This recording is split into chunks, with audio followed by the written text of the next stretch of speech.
The foreign gene product. अब इसका क्या मीनिंग है? इसका मीनिंग ये है कि हमने कहा था कि पहले हमने एक कोई डिजायर्ड डीएनए को आइडेंटिफाई किया, उस डिजायर्ड डीएनए को हम फॉरेन जीन भी कह सकते हैं, करा वेक्टर से हमने उसको होस्ट में इंट्रोड्यूस करा। ठीक है, अब इस होस्ट के पास क्या है बेटा? फॉरेन डीएनए है। अब फॉरेन डीएनए या फॉरेन जीन है, तो ये जो होस्ट के पास फॉरेन डीएनए है, तो जब होस्ट के अंदर मेटाबॉलिज्म चलेगा तो ये जो फॉरेन जीन है ये भी, because it is now it becomes the part of DNA, DNA का पार्ट हो गया है, होस्ट के डीएनए का पार्ट हो गया है। तो जैसे होस्ट के डीएनए में ट्रांसक्रिप्शन होती है, इसमें भी ट्रांसक्रिप्शन होगी, होस्ट में रेप्लिकेशन उसमें जाता है, तो बेटा फॉरेन डीएनए भी होस्ट की दोनों डॉटर सेल्स में जाएगा। होस्ट के डीएनए एमआरएनए बनाते हैं, तो फॉरेन डीएनए भी एमआरएनए बनाएगा होस्ट के अंदर। जब एमआरएनए बनेगा तो उससे बेटा प्रोटीन भी बनेगा। तो सबसे पहले चीज है कि जो प्रोटीन बना, जिस होस्ट में हमने उस फॉरेन डीएनए को डाला था, इस होस्ट को तो क्या कहा जाएगा? Heterologous host. और ये जो प्रोटीन बना इस फॉरेन डीएनए से, इस प्रोटीन को कहा जाएगा रिकॉम्बिनेंट प्रोटीन, रिकॉम्बिनेंट प्रोटीन। तो सबसे पहले चीज है कि जब हमने जीन ऑफ इंटरेस्ट, जिसको हम फॉरेन जीन भी कह सकते हैं, व्हेन जीन ऑफ इंटरेस्ट को हमने किसके अंदर इंट्रोड्यूस करवाया, तो in that heterologous host that start producing mRNA, means by transcription, and by translation it start producing protein. Now ये तो हो गया बायोटेक्नोलॉजी में कि हमको रिकॉम्बिनेंट प्रोटीन मिल गया, हमारा एक्सपेरिमेंट सक्सेसफुल हो गया। यहाँ तक हमने अभी तक करे थी ये सारी चीज लैब में, स्मॉल स्केल पर। अब मैं आपको एक सिंपल सा एग्जांपल दूं कि बताया था बेटा कि जो डायबिटिक लोग होते हैं उनको इंसुलिन की जरूरत होती है।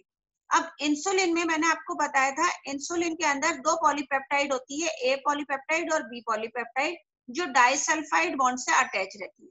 अब बेटा ये जो पॉलीपेप्टाइड है, ए और बी पॉलीपेप्टाइड, तो ए पॉलीपेप्टाइड जो है उसके बनाने के लिए जीन की जरूरत है, वो जीन है ए जीन, और बी पा जाता है बी जीन। तो सबसे पहले मैं आपको वापस से एक बार बता रही हूँ, सबसे पहले हमने क्या करा, हमने ए जीन को आइडेंटिफाई कर लिया और उसको तोड़ लिया by the restricted endonuclease. B gene को, जीन बोल रही हूँ बेटा, पॉलीपेप्टाइड नहीं। अब इस ए जीन को हमने इंट्रोड्यूस करवा दिया ई कोलाई के अंदर, तो एक कॉलोनी ए के अंदर हमने इस जीन को इंट्रोड्यूस करवा दिया, तो मैं इसको इंट्रोड्यूस करवा दिया ऐसे, और एक दूसरी कॉलोनी ले ली और उसके अंदर मैंने इंट्रोड्यूस करवा दिया बी जीन को। तो अब मैं यहाँ पे क्या बोलूंगी बेटा, मैं इस कॉलोनी ए जो ई कोलाई है इसको मैं बोलूंगी कि ये हेट्रोलोगस होस्ट है, और जो कॉलोनी बी के, हाँ बेटा, कॉलोनी बी के जो ई कोलाई है इनको भी मैं बोलूंगी ये भी हेट्रोलोगस होस्ट है। ये मल्टीप्लाई करेंगे, अपना नंबर इंक्रीज करेंगे, हर बार जब भी सेल डिवीजन होगा यानी इनके अंदर रिप्रोडक्शन, हरदम डॉटर सेल्स में ट्रांसफर होंगे, because it is the part of the plasmid which have the ability to replicate. ठीक है, अब क्योंकि प्लाज्मिड है तो रेप्लिका यानी एमआरएनए भी बनाएगा, एमआरएनए बनाएगा तो प्रोटीन भी बनाएगा। तो अब क्या होगा कि हमें इस कॉलोनी से मिलेगी प्रोटीन पॉलीपेप्टाइड, और इस कॉलोनी से हमें मिलेगी बेटा बी पॉलीपेप्टाइड।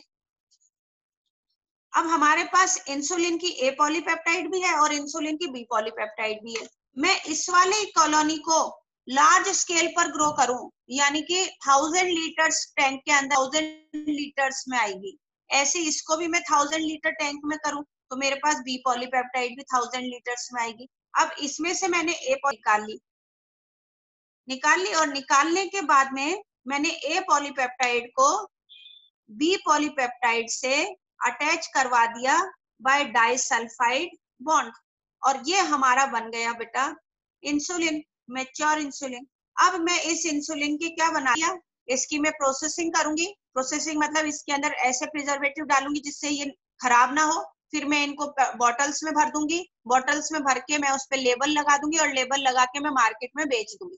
तो इस तरह से मैं लार्ज स्केल में बायोटेक्नोलॉजी को यूज करने का। तो बायोटेक्नोलॉजी से हम लोग, मैंने जो बता रही हूँ कि हेट्रोलोगस होस्ट से जो हम रिकॉम्बिनेंट प्रोटीन ऑब्टेन करते हैं, वो रिकॉम्बिनेंट प्रोटीन को we can grow at large scale, मतलब ले सकते,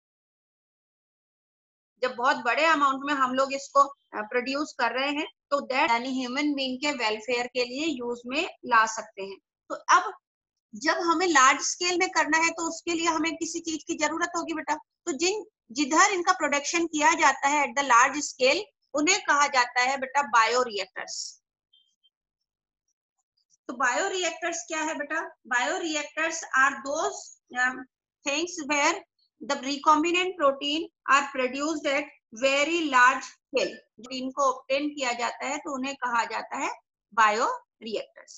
अब बायोरिएक्टर में हम लोग लार्ज अमाउंट में, मैंने कहा 1000 लीटर्स इंसुलिन की ए पॉलीपेप्टाइड, 1000 लीटर बी पॉलीपेप्टाइड कैसे ऑब्टेन करें, किसी भी ऑर्गेनिज्म की पॉपुलेशन कैसे ग्रो करती है उसको समझना जरूरी है। तो ये हमारी एनसीईआरटी बुक में नहीं दे रखा है, केवल एक वर्ड दे रखा है, लेकिन उस वर्ड को समझाने के लिए मैं आपको मैं ये ग्राफ एक्स एक्स में बना रही हूँ बेटा टाइम, और वाई एक्सिस पर मैंने लिए हैं number of individual. Okay, x axis पर मैंने टाइम लिया है कि जैसे जैसे समय बीतता जाएगा इधर चलेगा 2 घंटे 4 घंटे 6 घंटे या 1 साल 2 साल, और यहाँ पे नंबर ऑफ इंडिविजुअल। कोई भी पॉपुलेशन नेचर में ये जो मैं बनाऊंगी, और ये ग्राफ है बेटा, ये इस ग्राफ को कहा जाता है सिग्मोइड कर्व। क्या कहलाता है ये? Sigmoid curve. अब इस सिग्मोइड कर्व का क्या मीनिंग है? अगर मैं ये मान के चलूं कि यहाँ पे सपोज अपन एक मान के चलें कि यहाँ पे मैं ये 2 लिख रही हूँ, तो यानी कि ये 2000 है, 2K 2000, यहाँ पे 4000, यहाँ पे 6000, यहाँ पे 8000, 10,000, 12,000, 14,000, ये थाउजेंड्स में नंबर लिए मैंने, ठीक है। और ये मैंने टाइम लिया है, तो ये मैंने टाइम ले लिया, सपोज हम बैक्टीरिया की बात लेते हो तो यहाँ पे ईयर्स में टाइम लेना है, और अगर बैक्टीरिया का लेते हैं तो हमें यहाँ पे मिनट्स में लेना है। तो यहाँ पे मैं मिनट्स में ले लूँ, suppose 20 minutes, 40 minutes, 60 minutes, 80 minutes, 100 minutes, 120 minutes, 140 minutes and so on, यानी इतने इतने मिनट्स के बाद। तो आप ये देखो, 2 ऑर्गेनिज्म है तो 40 मिनट्स में वो जाके बहुत कम ही उनकी ग्रोथ हुई है ना। तो जब वो वाला फेज जिसमें टाइम पीरियड, अगर हम ये देखें कि इनका टाइम पीरियड कितना है, मैं इतने से इतने टाइम पीरियड की बात करूं, ठीक है, तो ये 20 प्लस ये हो गया बेटा 30 मिनट्स, और ग्रोथ जो हुई है वो केवल आपकी 2 से 4 मिनट, मतलब 2000 ग्रोथ हुई है। अब बेटा बात करें यहाँ से लेके और मैं इधर की बात करूं, तो ये 30 मिनट्स था यहाँ पे, और ये 40 सॉरी ये यहाँ पे 40 से 45 समझ लो, और ये हो गया 60 मिनट्स का। और ग्रोथ कितनी हो गई बेटा? ग्रोथ हो गई 4 से लेके 10, यानी कि 6000 की ग्रोथ हुई, ये वाली मैक्सिमम ग्रोथ। उसके बाद क्या होएगा, जैसे जैसे फर्दर ग्रोथ होगी, लेकिन एक टाइम पीरियड आएगा उसके बाद, कितना भी टाइम ले लो, इसकी फर्दर पॉपुलेशन इंक्रीज नहीं होगी। तो यहाँ पे ये है इन द पॉपुलेशन, शुरुआत में पॉपुलेशन बहुत जल्दी से ग्रोथ नहीं करती, इस फेज को कहा जाता है बेटा लैग फेज, जो इनिशियल फेज है, ठीक है। बहुत जल्दी से ग्रोथ नहीं करती, क्यों? क्योंकि इनिशियली पेरेंट्स ही कम है। अगर हम ये सोचें कि किसी जगह पे जैसे पहले में एक सिंपल कोई आइलैंड है, और वहां पे उस आइलैंड आप 10-12 कपल्स को भेज दें, तो 10-12 कपल वहां पे रहेंगे। अब मैं ये कहूँ कि 1 साल बाद भाई आप लोग 12 कपल थे, यानी 24 लोग थे, 1 साल बाद मैं पूछूं भाई कितने हो गए आप लोग, तो कहेंगे क्या कितने हो गए, अभी तो, क्योंकि बेबी होने में भी 9 मंथ लगता है बेटा, और जरूरी नहीं है कि सारे कपल्स के एक साथ ही बेबी हो। तो केवल 8 के बच्चे हुए, तो यानी कि 24 में 8 हमने ऐड कर दिए, ये नंबर हो गया 32 2 साल में। अब बेटा ये 2 साल में 32 हो गए, हो सकता है कि दे रिप्रोड्यूस, और फिर उन और सबके 5-5 भी बच्चे हुए, तो 12-5 60, तो 24 प्लस 60 ये हो गया 6 और 7 8 84। लेकिन अब ये इससे आगे नंबर नहीं बढ़ेगा, कब तक नहीं बढ़ेगा? जब तक ये जो बच्चे हुए थे 60 बच्चे, ये 20-21 साल के नहीं हो जाएंगे, जब तक ये रिप्रोडक्टिवली एक्टिव नहीं हो जाए, नहीं बढ़ रही थी, उस फेज को कहा जाता है लैग फेज। अब जैसे ही ये बच्चे बढ़े तो ये 60 बच्चे हो गए बेटा, 60 हो गए तो नेचुरली अब इनके जो ऑफ स्प्रिंग होंगे, तो यानी कि पहले जो 12 कपल थे अब कितने कपल हो गए, 30 कपल्स हो गए। तो अब ये कौन सा फेज आएगा, दिस फेज, इसको कहा जाता है लॉग फेज। सेकेंड फेज जो है वो कहलाता है लॉग फेज। इसका दूसरा नाम है एक्सपोनेंशियल। एक्सपोनेंशियल फेज में पॉपुलेशन बहुत रैपिडली बढ़ती है, और सबसे लास्ट का ये फेज होता है बेटा, इसको कहा जाता है स्टेबल फेज। अब आगे चाहे कितने भी बच्चे हो जाएं, वो आगे फर्दर उनकी पॉपुलेशन नहीं बढ़ेगी। क्यों नहीं बढ़ेगी, हम लोग ये बात कर रहे हैं नेचुरल एनवायरनमेंट में, क्योंकि एक वर्ड होता है बेटा कैरिंग कैपेसिटी। कैरिंग कैपेसिटी किसे कहते हैं, कैरिंग कैपेसिटी का मतलब है कि किसी एरिया में नेचुरल रिसोर्स कितने ऑर्गेनिजम्स को न्यूट्रिशन प्रोवाइड कर सकती है। तो नेचर क्या करती है, अपने होने देती है, बाकियों को वो किल कर देती है, कंपटीशन से किल हो जाते हैं बेटा, तो उसको कहा जाता है कैरिंग कैपेसिटी। तो once the number of the population increases to the carrying capacity, then there will be no further growth, कोई फर्दर ग्रोथ है। लेकिन ह्यूमन बीइंग तो आपको पता है बेटा सब चीज को मॉडिफाई करने में लगा हुआ है, तो ह्यूमन बीइंग इसको भी मॉडिफाई कर देता है। इसको कैसे मॉडिफाई कर देता है, तो वो चीज मैं अभी समझाती हूँ। पहली चीज तो आपको ये समझ में आ गई होगी, लॉग फेज या एक्सपोनेंशियल फेज किसे कहा जाता है। एक्सपोनेंशियल फेज पॉपुलेशन का वो मल्टीप्लाई करके अपना नंबर बहुत रैपिडली इंक्रीज करते हैं in a short period of time. ये चीज आपको समझ आ जानी चाहिए। दूसरी चीज, अगर मैं कह रही हूँ कि मैं बायो रिएक्टर में हरदम क्या मेंटेन करना चाहती हूँ, लॉग फेज में करूंगी। मुझे लगता है शायद आप लोगों ने केमिस्ट्री में केमिकल इक्वेशन, केमिकल काइनेटिक्स पढ़ा होगा। पढ़ लिया बेटा केमिकल काइनेटिक्स या नहीं पढ़ी? मैम। अच्छा, तो और एक और भी अपन पढ़ते हैं केमिस्ट्री में कि अगर A substrate combine with B to produce C and D, ये बनाता है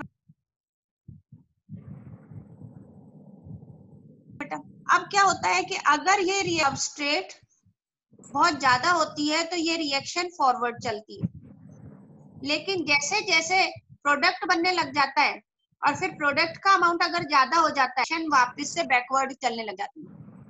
तो आप देखते होंगे कुछ इक्वेशंस में जिसमें डिहाइड्रेशन करना होता है, यानी कि वाटर रिमूव होता है, वाटर निकलता है, उसमें तो याद है ये वाली इक्वेशन जिसमें वाटर रिमूव हो रहा है प्रोडक्ट में, वाटर निकल रहा है बाय प्रोडक्ट में, तो हम उसमें कंसंट्रेटेड H2SO4 डालते हैं, याद? Yes ma'am. है ना? तो वो कंसंट्रेटेड H2SO4 क्यों डाला जाता है? कंसंट्रेटेड H2SO4 इसलिए डाला जाता है कि जो सपोज ये डी वाटर है, तो जो ये वाटर बन रहा है वो कंसंट्रेट है, तो सबस्ट्रेट के अमाउंट को इंक्रीज नहीं करने देगा, तो ये बैकवर्ड रिएक्शन को होने से रोक देगा, यानी reaction will always be towards the forward side. तो वही चीज हमें इसमें करना है, एक्सपोनेंशियल फेज को मेंटेन। ये मैंने एक बायो रिएक्टर लिया, ये एक मेरे पास बड़ा सारा टैंक है 1000 लीटर का। इसमें बेटा ये वाला पोर्शन मैंने बनाया कि